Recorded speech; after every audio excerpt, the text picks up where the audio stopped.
গুনাহগারের সামনে যখন আজরাইল এসে দাঁড়িয়ে যাবে, গুনাহগার তাকিয়ে তাকিয়ে দেখবে আজরাইলের ভয়ঙ্কর সেই চেহারা। আজরাইলের পা দুইটা জমিনে দেখা যায়, মাথা সাত আসমানের উপরে দেখা যায়। আজরাইল আলাইহিস সালাতু ওয়াস সালামের শরীরের প্রত্যেকটা পশমের গোড়া থেকে মনে হয় যেন আগুনের ফুলকি বের হয়। আজরাইল আলাইহিস সালাতু ওয়াস সালামের চক্ষু দুইটা উহুদ পাহাড়ের চেয়ে বড় মনে হয়। গুনাহগার আজরাইল আলাইহিস সালাতু ওয়াস সালামকে যখন দেখবে, শরীরের চক্ষু দুইটা উল্টে যাবে। মুসলমান, একটু 2 মিনিটের জন্য চক্ষুটা বন্ধ করে ফেলো, মাথাটা নিচের দিকে দিয়ে দাও, আর নিজের মনটারে বুঝ দাও কয়দিন এই জমিনে থাকবো, কবে জানি এই জমিন থেকে বিদায় হয়ে যায়। আজরাইল তো পিছনে ঘুরে ঘুরে, যেদিন মালিকের আদেশ হয়ে যাবে আজরাইল এসে সামনে দাঁড়িয়ে যাবে। মাথা নিচু করে ফেলো, চক্ষু দুইটা বন্ধ করে ফেলো, মুরাকাবায় চলে যাও। দেখো চোখ দিয়ে পানি বের হয় না হয় কিনা, দিলটা নরম হয় কিনা। আহারে আজরাইল তোমার আমার সামনে এসে দাঁড়িয়ে গেল। আজরাইল আলাইহিস সালাম গুনাহগারের সামনে দাঁড়াইয়া গুনাহগারের রূহটাকে টান দিয়ে কবজ করে নিয়ে গেল। এইবার তুমি আমি বড় একা, সাথী নাই বাতি নাই, দুনিয়ার কোনো কিছুই নাই, তুমি আর আমি খুব একা। দামি বিছানার থেকে টেনে টেনে নামাইয়া ফ্লোরের মধ্যে চাটাই বিছাইয়া তোমারে আমারে সময় রাখলো। হিসাব করে দেখো, ঘরের সব থেকে পুরাতন চাদর দিয়ে ঢেকে রাখা হলো। এখন দেখো না তাকিয়ে তোমাকে আমাকে কেমন দেখা যায়। কত মানুষ এসে আমার জন্য কান্না করে, আমার লাশ দেখে চোখের পানিগুলো ফালায় ফালায় কাঁদে। সন্তানগুলো জোরে জোরে বাবা বাবা বলে ডাকে, আমি তো কারো ডাকের সাড়া দিতে পারি না। পর্দার আড়ালের মা, একদিন চিন্তা করে দেখো, এই বাড়ির মধ্যে উঠেছিলা, নতুন বউ সেজে উঠেছিলা, মানুষ তোমাকে শরবত খাওয়ানোর জন্য পাগল হয়ে গিয়েছে। আবার একদিন ঘর থেকে মরার লাশ হয়ে 5টা কাপড়ের প্যাকেট হইয়া জমিন থেকে বিদায় হওয়া লাগবে। বাজান রে, তোমাকেও 3টা কাপড়ের প্যাকেট হতে হবে। হিসাব করে দেখো না, যখন আজরাইল এসে জান কবজ করে নিয়ে গেল, এইবার তুমি আর আমি বড় একা একা। এইবার কেউ খবর নেওয়ার জন্য আসে না, সব বিভিন্ন জায়গায় দৌড়ায়। কেউ বাজারে যায় কাফনের কাপড় কিনে আনার জন্যে, কেউ যায় সাবান কিনে আনার জন্যে, কেউ যায় বড়ই পাতা দিয়ে গরম পানি করার জন্যে, আবার কেউ যায় বাগানের কিনারায় সুন্দর করে তোমার আমার গোসলের জায়গা ঠিক করার জন্যে। তুমি আর আমি বড় একা একা। কত মানুষ তোমার আমার জন্য কান্না করে, কারো জবাব দিতে পারি না। কেউ তো বাবা বলে বলে ডাকে, সাড়া দিতে পারি না।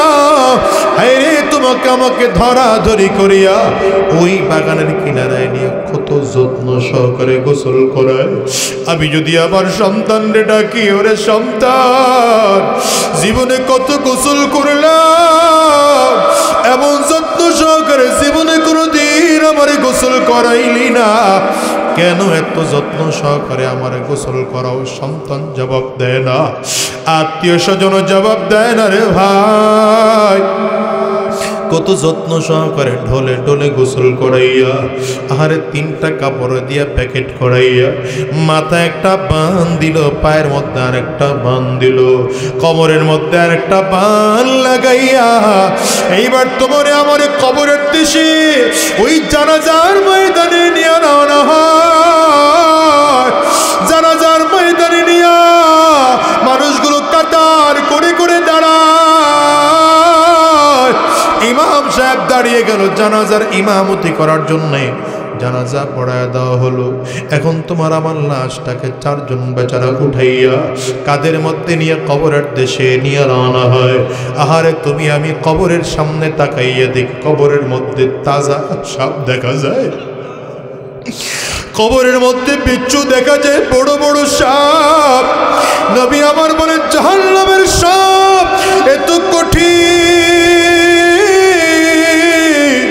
ওই সাপ যদি দুনিয়ার মধ্যে একবার হাউসি ছাড়তো, বিষের কারণে গোটা পৃথিবীর মধ্যে একটা ফসল পর্যন্ত হতো না। ওই সাপ তোমার আমার কবরের মধ্যে সে জমা হয়ে যাবে।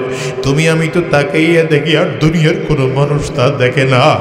আরে এখন দেখো তোমার আমার লাশটাকে নামানোর জন্য তিনটা লোক টপ টপ করে লাফ দিয়ে কবরের মধ্যে নেমে গেল।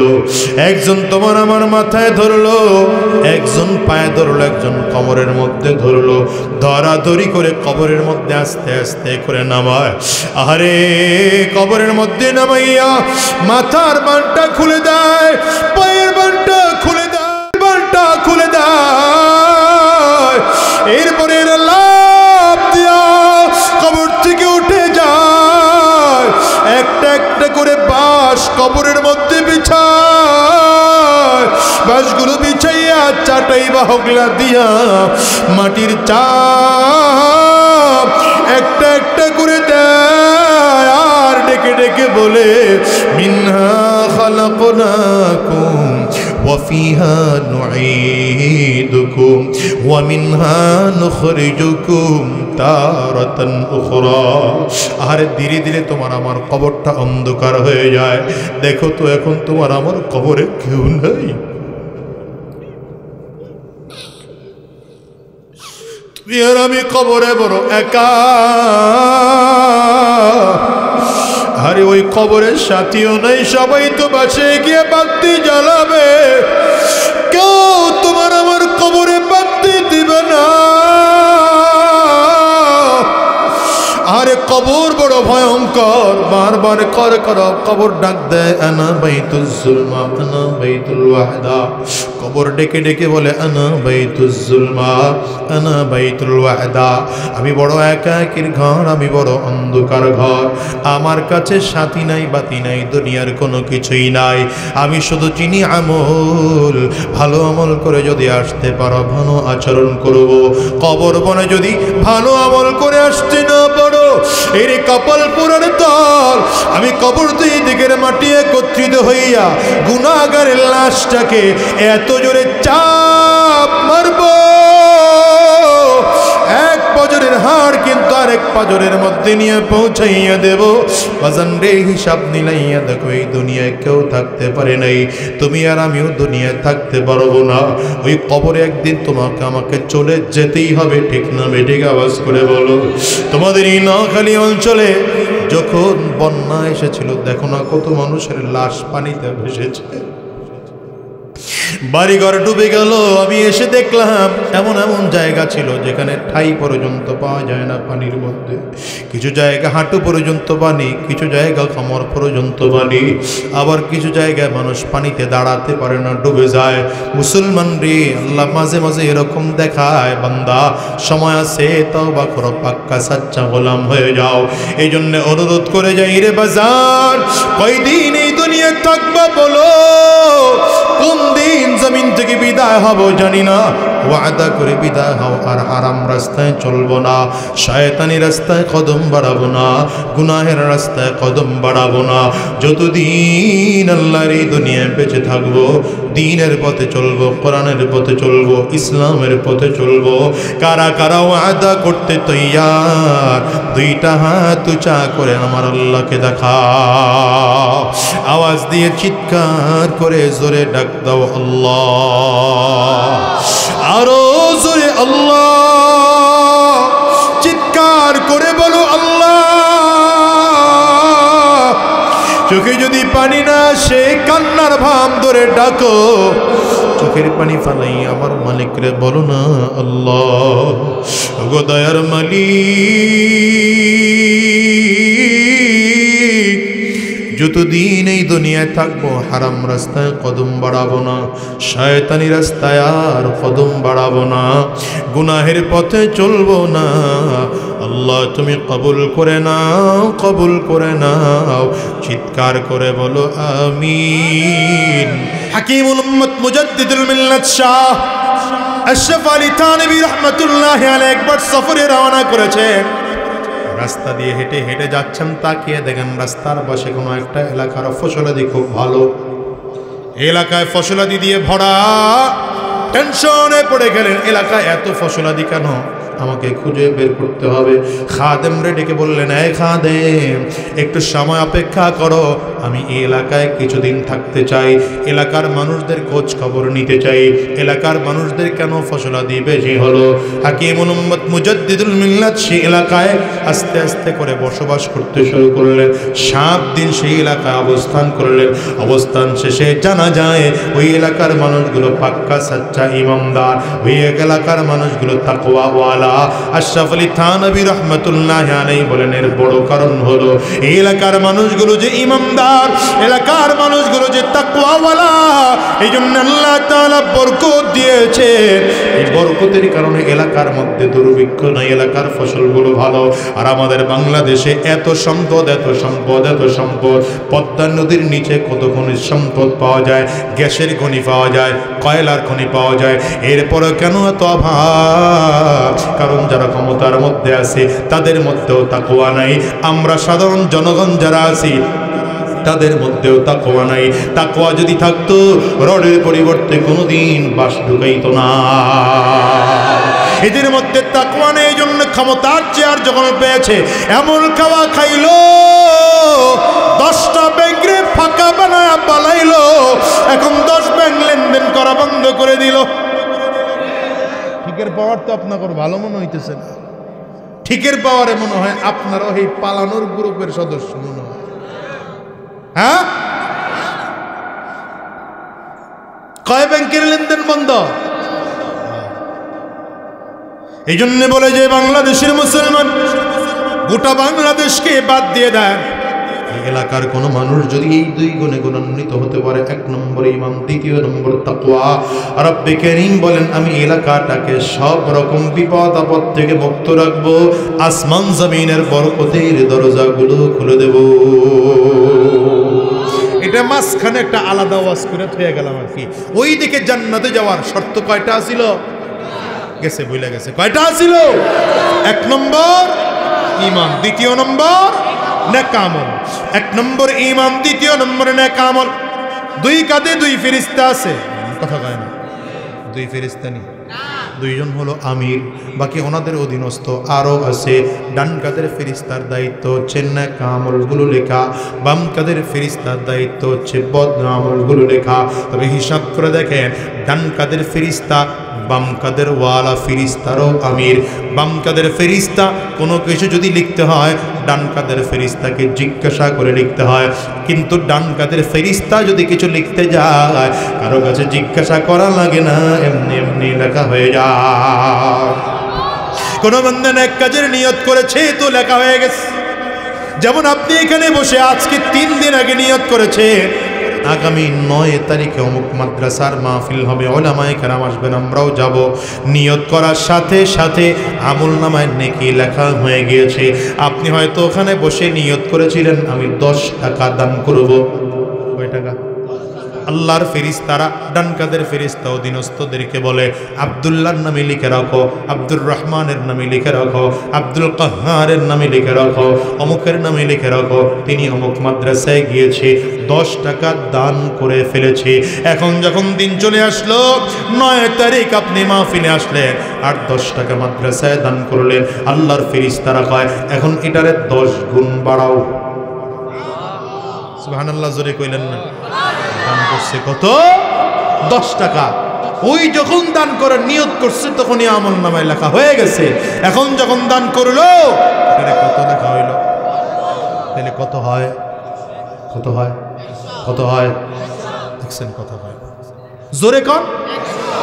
এবার আল্লাহ তাআলা আবারও বলেন এই 100কে যদি আরো বাড়ায় দেওয়া হয় তোমার আমল ইখলাসের দিকে তাকিয়ে তাকিয়ে আমি আল্লাহ তাআলা চাইলে 10টাকে 50 বাড়িয়ে দিতে পারি, 100 বাড়িয়ে দিতে পারি, 1000 গুণ বাড়িয়ে দিতে পারি, লক্ষ গুণ বাড়িয়ে দিতে পারি, কোটি গুণ বাড়িয়ে দিতে পারি। রব্বে কারীম সবসময় কি আকাইর গোলাম আমি আল্লাহ তাআলা চাইলে এমন সওয়াব আমলনামায় দিতে পারি বিগাইরি হিসাব। আমি আল্লাহ বান্দার আমলনামায় চাইলে বিনা হিসাবে আমলনামায় নেকি লেখায় দিতে পারি। তাইলে নেকের নিয়ত যখন করেছেন তখনই আমলনামায় নেকি লেখা হয়ে গেল। তাইলে গুনাহ নিয়ত করার সাথে সাথে তো লেখার কথা, কিন্তু আল্লাহ পাকের নিয়ম হলো বান্দা যখন নিয়ত করবে সাথে সাথে গুনাহের নিয়ত করলে লেখা যাবে না।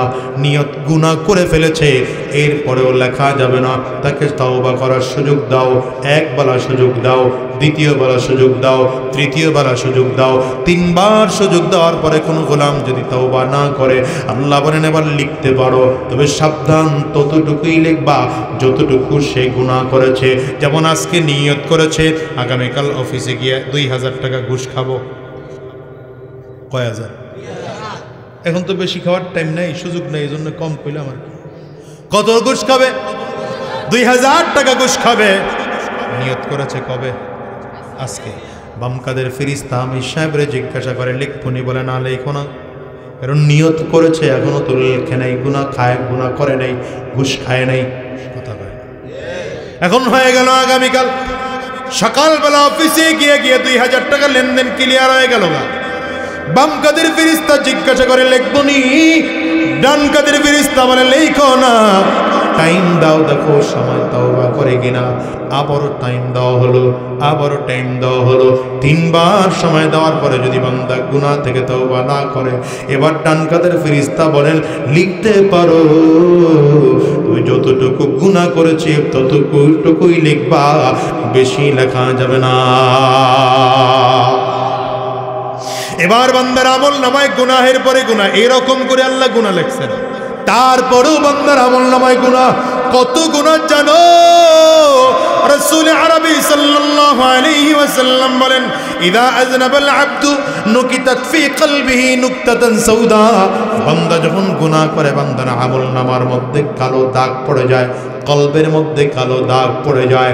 একটা গুনাহ করেছে কলবের মধ্যে একটা কালো দাগ, 2 গুনাহ করেছে কলবের মধ্যে 2টা কালো দাগ, 3 গুনাহ করেছে কলবের মধ্যে 3টা কালো দাগ, 4 গুনাহ করেছে কলবের মধ্যে 4টা কালো দাগ। আল্লাহ বলেন গোলাম রে, কালো দাগ পড়ে পড়ে একটা সময় পুরো কলবটা কালো হয়ে যায়, কিন্তু আবার চাইলে গুনাহগুলোকে নেকি দ্বারা পরিবর্তন করা যায়। আমি আল্লাহ তোমাদের জন্য 3 শর্ত দিয়ে দিলাম। আল্লাহ কয় শর্ত দিয়েছেন বলেন না? বলেন না। ইল্লা মান তাবা ওয়া আমানা ওয়া আমিলা আমালান সালিহা ফাউলাইকা ইউবাদদিলুল্লাহু সাইয়্যাতিহিম হাসানাত। রব্বে কারীম কয় রে গোলাম, গুনাহ করে ফেলেছো, আমলনামায় গুনাহ করে করে করে করে ভরে ফেলেছো। এই গুনাহগুলোকে চাইলে যদি তওবা করে ফেলো, এই গুনাহগুলোকে তওবা করে যদি মাফ করা ফেলাও, আর যদি গুনাহের কারণে বেঈমান হওয়ার সম্ভাবনা থাকে তাইলে নতুন করে ঈমান আনো। বাকি জিন্দেগি যতদিন বেঁচে থাকবা ততদিন ভালো আমল করবা। আল্লাহ বলেন তাইলে আমি আল্লাহ গুনাহগুলোকে নেকি দ্বারা পরিবর্তন করে দেব। বুঝেননি কথা? বাংলাদেশে এমন কোনো সফটওয়্যার আসেনি হ্যাঁ যে হঠাৎ করে খারাপ জিনিস ভালো হয়ে যাবে, ব্ল্যাক মানি হোয়াইট হয়ে যাবে, আসেনি? নাই নাই নাই। কিন্তু আল্লাহ তাআলা অফার দিয়েছেন গোলামরে, যদি চাও তুমি তাইলে নেক আমলগুলো করলে, তওবা করলে, ঈমান আনলে আমি গুনাহগুলোকে বাকি জিন্দেগির নেক দ্বারা পরিবর্তন করে দেব। আল্লাহ তাআলা এত অফার দিলেন, তারপর নেক আমল আমরা করতে চাই না, ঈমানটাকে মজবুত করতে চাই না। মনে রাখবেন আল্লাহ তাআলা আপনাকে আমাকে জাহান্নামে দেওয়ার জন্য বানান নাই, আল্লাহ আপনাকে আমাকে জান্নাতে দেওয়ার জন্যই বানিয়েছে। কারণ হলো আল্লাহ দুনিয়াতে যত মানুষ তৈয়ার করেছে আল্লাহ তাআলা সবার জন্য জান্নাত একটা বাড়ি বরাদ্দ করে রেখেছে। সবার জন্য আল্লাহর জান্নাতে বাড়ি বরাদ্দ আছে, বেঈমানের জন্য জান্নাতে বাড়ি বরাদ্দ আছে, হিন্দুর জন্য জান্নাতে একটা বাড়ি বরাদ্দ আছে, খ্রিস্টানের জন্য জান্নাতে একটা বাড়ি বরাদ্দ আছে, নাস্তিকের জন্য জান্নাতে একটা বাড়ি বরাদ্দ আছে। তবে জানেননি আল্লাহ তাআলা এই জান্নাতের বাড়ির মালিক কাকে বানাবেন? যার মধ্যে 2টা গুণ পাওয়া যাবে। বলেন কয় গুণ? আওয়াজ করে বলেন। যার মধ্যে 2 গুণ পাওয়া যাবে, এই 2 গুণওয়ালা মানুষকে আল্লাহ তাআলা জান্নাত দিয়ে দিবেন।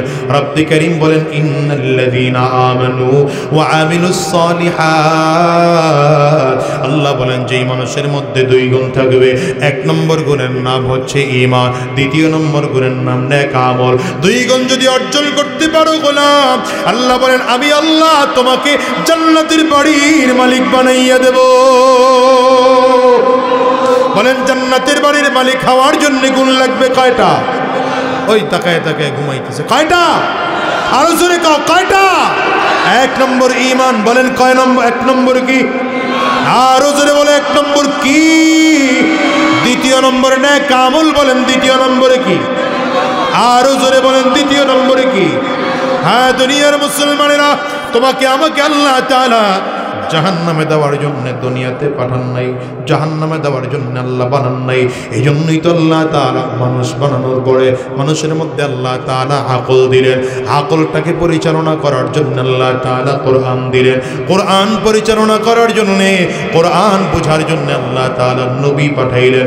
ও মুসলমান, নবী গোটা মানুষদেরকে কোরআন বুঝিয়েছে।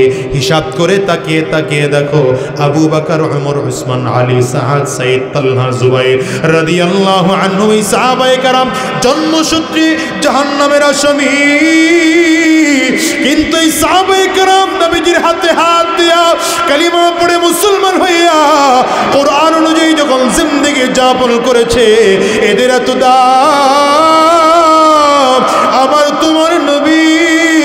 এই সাহাবায়ে কেরামদের মধ্যে 10 জন সাহাবীকে জীবদ্দশায় জান্নাতের সার্টিফিকেট দিয়ে বিদায় হয়েছে। শুধু তাই নয়, বদরে যেই সাহাবায়ে কেরাম ছিলেন, বদরের সাহাবীদের জিন্দেগির গুনাহ মাফ করার ঘোষণা এসেছে। উহুদের সাহাবায়ে কেরামদের গুনাহ মাফ করার ঘোষণা এসেছে। শুধু তাই নয় রে মুসলমান, সব সাহাবায়ে কেরামদের ব্যাপারে আল্লাহ পাকের কোরআনের ঘোষণা, রাদিয়াল্লাহু আনহুম ওয়া রাদু আন, আল্লাহ তোমাদের প্রতি খুশি, তোমরাও আল্লাহ পাকের প্রতি খুশি। যেই মানুষগুলো জাহান্নামের আসামি, নবীজির হাতে হাত দিয়া কালিমা পড়ে মুসলমান হওয়ার পরে কোরআন অনুযায়ী নিজের জীবন পরিচালনা করার পরে এই মানুষগুলোর এমন দাম, জান্নাতের মেহমান হয়ে জমিন থেকে বিদায়। হ্যাঁ সাহাবায়ে কেরাম তো নবীকে পেয়েছেন, আমরা হয়তো নবী পাবো না, তবে নবী আমার বলেন, ইন্নাল উলামা ওয়ারাসাতুল আমবিয়া, যেই যুগে আমি নবী থাকবো না, সেই যুগে আমার আলেম থাকবে, যাদের মধ্যে, যাদের সিনার মধ্যে কোরআনের জ্ঞান থাকবে, এরা আমি নবীর ওয়ারিস। যদি এদের অনুসরণ করতে পারো, আমি নবীর অনুসরণ করে সাহাবায়ে কেরাম যেমন জান্নাতের মেহমান হয়েছে, তোমরাও যদি উলামায়ে কেরামদের কাছে থেকে থেকে কোরআন বুঝে বুঝে সেই অনুযায়ী জীবন পরিচালনা করতে পারো, তোমাদেরও জান্নাতে যাওয়ার সুযোগ আছে। এখন তো সাহাবী হওয়ার সুযোগ নাই, কথা কয় না, কারণ নবী জমিন থেকে চলে গেলেন, এখন সাহাবী হওয়ার সুযোগ নেই, তাবিঈন হওয়ার সুযোগ নেই, কারণ সাহাবায়ে কেরাম চলে গেছে। তবে তাবিঈন হওয়ার সুযোগ নেই, আইম্মা মুজতাহিদিনরাও চলে গিয়েছে, উলামায়ে মুতাকাদ্দিমিনরাও চলে গিয়েছে, উলামায়ে মুতাআখিরিনরাও চলে গিয়েছেন। আমি বলে যাব বাজার, তবে এই যুগের উলামায়ে কেরাম আছেন, এদেরকে অনুসরণ করে করে চলো। হিসাব করে দেখো বাজার, কয়দিন দুনিয়ায় বাঁচবা? আজ দুনিয়া আছি, আগামীকাল এই দুনিয়ায় বাঁচবো এমন কোনো গ্যারান্টি নাই রে যুবক, বরঞ্চ দুনিয়া আসার সিরিয়াল আছে, যাওয়ার কিন্তু কোনো সিরিয়াল নাই রে বাজান। কথা কন না, ঠিক না বেঠিক আওয়াজ করে। এই দুনিয়া আসার সিরিয়াল আছে, যাওয়ার কিন্তু কোনো সিরিয়াল নাই। এই দুনিয়া আসার সময় আগে দাদা আসে, তারপরে বাবা আসে, তারপরে সন্তান আসে। যাওয়ার সময় এমন হয় এই দুনিয়ায় দাদা থাকে, নাতি জমিন থেকে বিদায় হয়, বাবা দুনিয়া থেকে, সন্তান জমিন থেকে বিদায় হয়। এমন আপনার আমার ক্ষেত্রেও হতে পারে কি পারে না? একটু চিল্লাইয়া আওয়াজ করে জোরে বলে এ বাজারে, আজকের ময়দানটার দিকে তাকিয়ে তাকিয়ে দেখো, কত মানুষ যেন আছে মা নাই, কত মানুষ যেন আছে বাবা নাই, বাবা জমিন থেকে বিদায় হয়েছে, মা জমিন থেকে বিদায় হয়েছে। আমি তো মাঝে মাঝে বলি আমি আজাদের ঘরেও তো আমার মা নাই, আমার মা আজ থেকে 18 বছর আগে জমিন থেকে বিদায় হয়ে চলে গেছে। এ বাজান রে, আপনাদের এই মজলিসটার মধ্যে কার কার মা নাই হাতটা উঁচা করে দেখান। কার কার ঘরে বাবা নাই হাতটা উঁচা করে একটু দেখাও। এই মজলিসটার মোনাজাত হয়ে গেলে বাসায় যাইবা, দরজার মধ্যে টোকা দিবা, মা তোমার দরজা খুলবে না।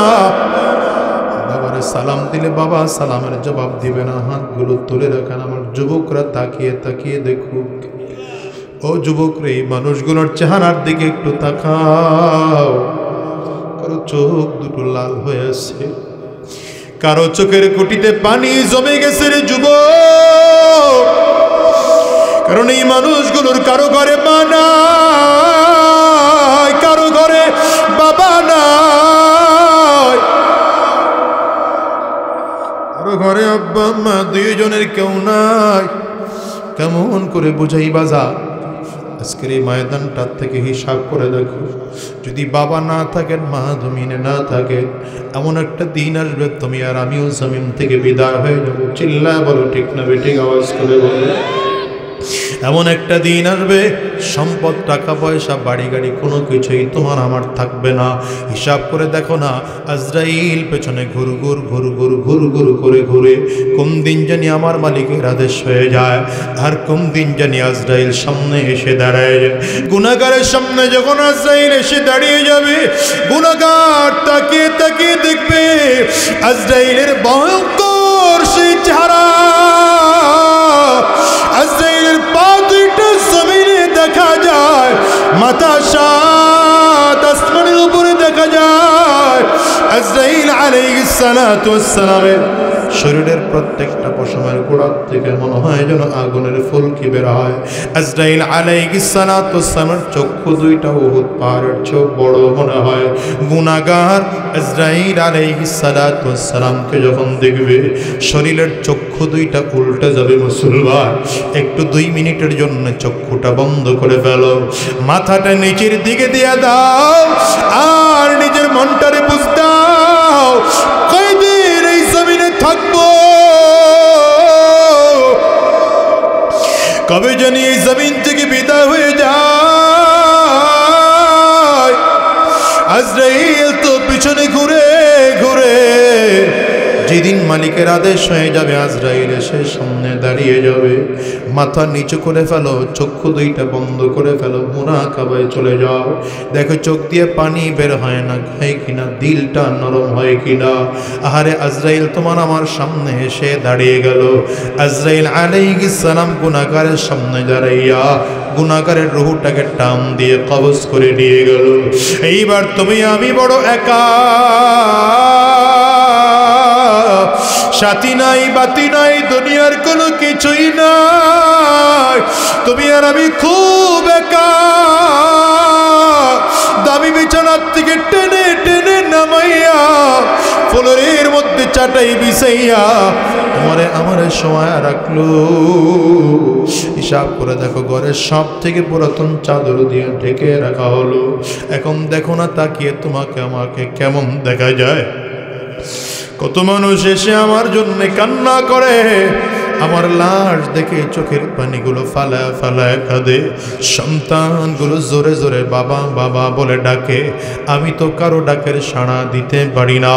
পর্দার আড়ালের মা, একদিন চিন্তা করে দেখো, এই বাড়ির মধ্যে উঠেছিলা, নতুন বউ সেজে উঠেছিলা, মানুষ তোমাকে শরবত খাওয়ানোর জন্য পাগল হয়ে গিয়েছে। আবার একদিন এই ঘর থেকে মরার লাশ হয়ে 5টা কাপড়ের প্যাকেট হইয়া জমিন থেকে বিদায় হওয়া লাগবে। বাজান রে, তোমাকেও 3টা কাপড়ের প্যাকেট হতে হবে। হিসাব করে দেখো না, যখন আজরাইল এসে জান কবজ করে নিয়ে গেল, এইবার তুমি আর আমি বড় একা একা। এইবার কেউ খবর নেওয়ার জন্য আসে না, সব বিভিন্ন জায়গায় দৌড়ায়। কেউ বাজারে যায় কাফনের কাপড় কিনে আনার জন্যে, কেউ যায় সাবান কিনে আনার জন্যে, কেউ যায় বড়ই পাতা দিয়ে গরম পানি করার জন্যে, আবার কেউ যায় বাগানের কিনারায় সুন্দর করে তোমার আমার গোসলের জায়গা ঠিক করার জন্যে। তুমি আর আমি বড় একা একা, কত মানুষ তোমার আমার জন্য কান্না করে কারো জবাব দিতে পারি না। কেউ তো বাবা বলে বলে ডাকে, সাড়া দিতে পারি না।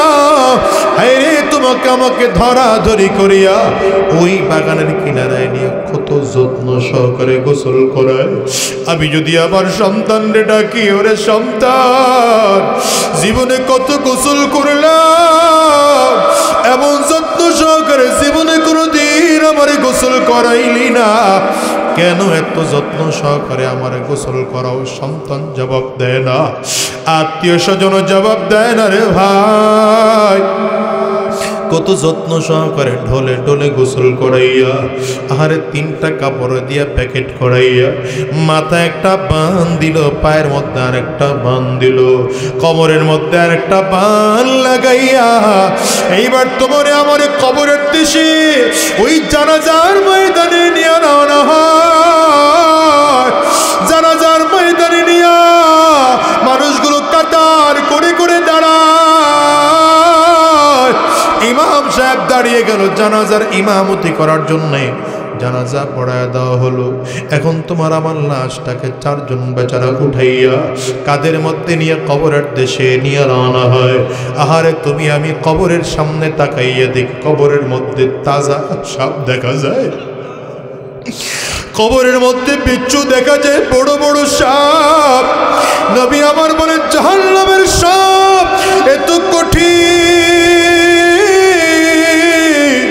ওই সাপ যদি দুনিয়ার মধ্যে একবার হাউসি ছাড়ত, বিষের কারণে গোটা পৃথিবীর মধ্যে একটা ফসল পর্যন্ত হতো না। ওই সাপ তোমার আমার কবরের মধ্যে সে জমা হয়ে যাবে। তুমি আমি তো তাকাইয়া দেখি, আর দুনিয়ার কোনো মানুষ তা দেখে না। আরে এখন দেখো তোমার আমার লাশটাকে নামানোর জন্যে 3টা লোক টপ টপ করে লাফ দিয়ে কবরের মধ্যে নেমে গেল। একজন তোমার আমার মাথায় ধরলো, একজন পায়ে ধরলো, একজন কবরের মধ্যে ধরলো, ধরাধরি করে কবরের মধ্যে আস্তে আস্তে করে নামায়। আরে কবরের মধ্যে নামাইয়া মাথার বানটা খুলে দেয়, পায়ের বানটা খুলে দেয়, বানটা খুলে দেয়, এরপরে লাফ দিয়া কবর থেকে উঠে যায়।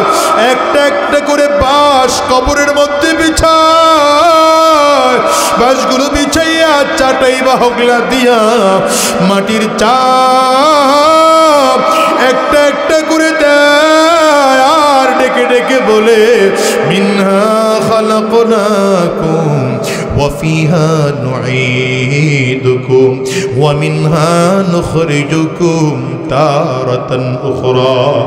আর ধীরে ধীরে তোমার আমার কবরটা অন্ধকার হয়ে যায়। দেখো তো এখন তোমার আমার কবরে কেউ নাই, তুমি আর আমি কবরে বড় একা। আরে ওই কবরের সাথীও নাই, সবাই তো বাসে গিয়ে বাতি জ্বালাবে, কেউ তোমার আমার কবরে বাতি দিবে না। আরে কবর বড় ভয়ঙ্কর, বারবার কর কর কবর ডাক দেয়, আনা বাইতুল জুলমা আনা বাইতুল ওয়াহদা। কবর ডেকে ডেকে বলে আনা বাইতুল জুলমা আনা বাইতুল ওয়াহদা, আমি বড় একাকির ঘর, আমি বড় অন্ধকার ঘর, আমার কাছে সাথী নাই বাতি নাই, দুনিয়ার কোনো কিছুই নাই। আমি শুধু চিনি আমল, ভালো আমল করে যদি আসতে পারো ভালো আচরণ করব। কবর বনে যদি ভালো আমল করে আসতে না পারো, এর কপাল পুরার দল। আমি কবর দুই দিকের মাটি একত্রিত হইয়া গুনাহগারের লাশটাকে এত জোরে চাপ মারব, এক পাজরের হাড় কিন্তু আরেক পাজরের মধ্যে নিয়ে পৌঁছাইয়া দেব। বাজান রে, হিসাব মিলাইয়া দেখো, এই দুনিয়ায় কেউ থাকতে পারে নাই, তুমি আর আমিও দুনিয়ায় থাকতে পারবো না। ওই কবরে একদিন তোমাকে আমাকে চলে যেতেই হবে, ঠিক না বেঠিক? আওয়াজ করে বলো। তোমাদের এই নোয়াখালী অঞ্চলে যখন বন্যা এসেছিল, দেখো না কত মানুষের লাশ পানিতে ভেসেছে। বাড়িঘর ডুবে গেল। আমি এসে দেখলাম এমন এমন জায়গা ছিল যেখানে ঠাই পর্যন্ত পাওয়া যায় না পানির মধ্যে। কিছু জায়গা হাঁটু পর্যন্ত পানি, কিছু জায়গা কোমর পর্যন্ত পানি, আবার কিছু জায়গায় মানুষ পানিতে দাঁড়াতে পারে না, ডুবে যায়। মুসলমান রে, আল্লাহ মাঝে মাঝে এরকম দেখায়, বান্দা সময় আছে তওবা করো, পাক্কা সাচ্চা গোলাম হয়ে যাও। এই জন্য অনুরোধ করে যাই রে বাজার, কয়দিন এই দুনিয়া থাকবা বলো, কোন দিন জমিন থেকে বিদায় হব জানি না। ওয়াদা করে বিদায় হও, আর হারাম রাস্তায় চলবো না, শয়তানি রাস্তায় কদম বাড়াবো না, গুনাহের রাস্তায় কদম বাড়াবো না। যতদিন আল্লাহর এই দুনিয়ায় বেঁচে থাকবো, দ্বীনের পথে চলবো, কোরআনের পথে চলবো, ইসলামের পথে চলবো। কারা কারা ওয়াদা করতে তৈয়ার?